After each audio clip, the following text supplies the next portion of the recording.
वो छूने से नहीं फैलता अशा एका रोगाबाबतची जाहिरात आपल्यापैकी अनेकांनी पाहिली असेल। मात्र यानंतरही या रोगाबाबतची भीती कमी झाली का? तर ह्याचं उत्तर नाही असंच आहे। या रोगींना समाजाने डावललं, दूर केल्याची अनेक उदाहरणं पाहायला मिळतात। मात्र ही भीती दूर सारून ज्या मुलीचे आई-वडील ह्या रोगांनी दगावले अशा मुलीसोबत लग्न करण्यास एक धाडसी तरुण पुढे आला आणि पार पडला एक आगळावेगळा लग्न सोहळा।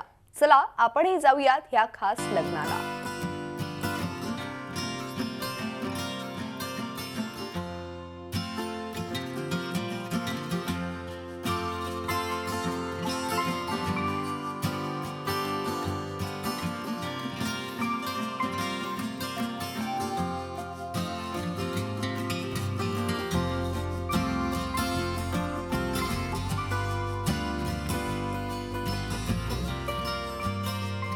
लग्नातला वधूचा आनंद काही औरच असतो।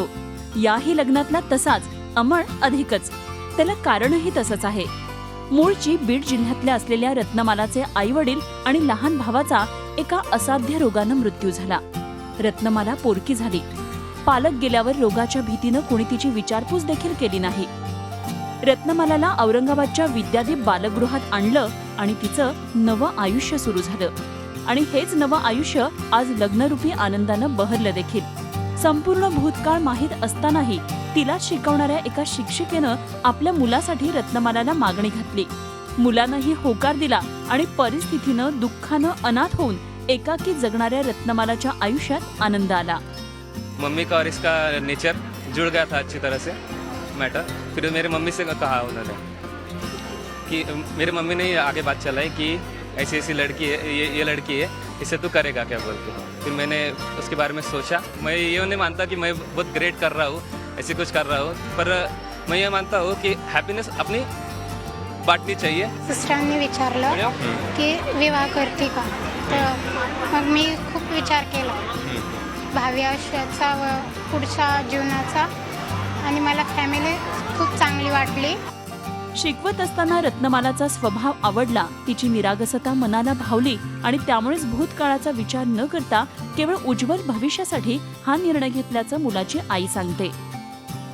ती इतकी गोड मुलगी का ती माझी एकदम क्लोज झाली। निरागस आहे आणि शांत आहे। तर मी एक चित्र तयार केलं का ही मुलगी माझ्या घरासाठी, म्हणजे माझी सून नाही पण माझी मुलगी बनून येईल ती माझ्या घरामध्ये।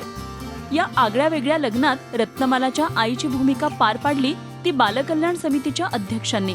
तर मुलीकडचे आनंदी वऱ्हाड ठरले ते तिच्याच बालगृहातल्या तिच्या मैत्रिणी। सगळ्यांच्या चेहऱ्यावर एक वेगळा आनंद होता। आज त्यांच्यातली एक आनंदी झाली हेच कारण त्यांच्यासाठी पुरेसं होतं। स्पेशल केस म्हणून हिला या बालगृहात ठेवलं।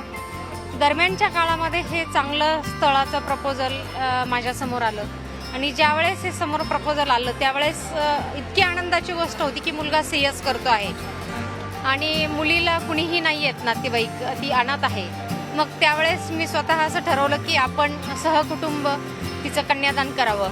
आम्हाला खूप आनंद आहे। हे पूर्ण अनाथ मुली आहे तर तिच्यासाठी लग्न करून देण्याचं आपलं सौभाग्य आहे। आणि तर आज खूपच छान वाटते की ही मुलगी चांगल्या घरात गेली। खरं तर काहीतरी वेगळं करण्याची भाषा सगळेच करतात, मात्र वेगळं करण्यासाठी मगर कुटुंबियांनी खऱ्या अर्थानं एक पाऊल पुढे टाकले आणि एका अनाथाला घर मिळवून दिले। त्यांच्या पुढील वाटचालीसाठी खूप खूप शुभेच्छा।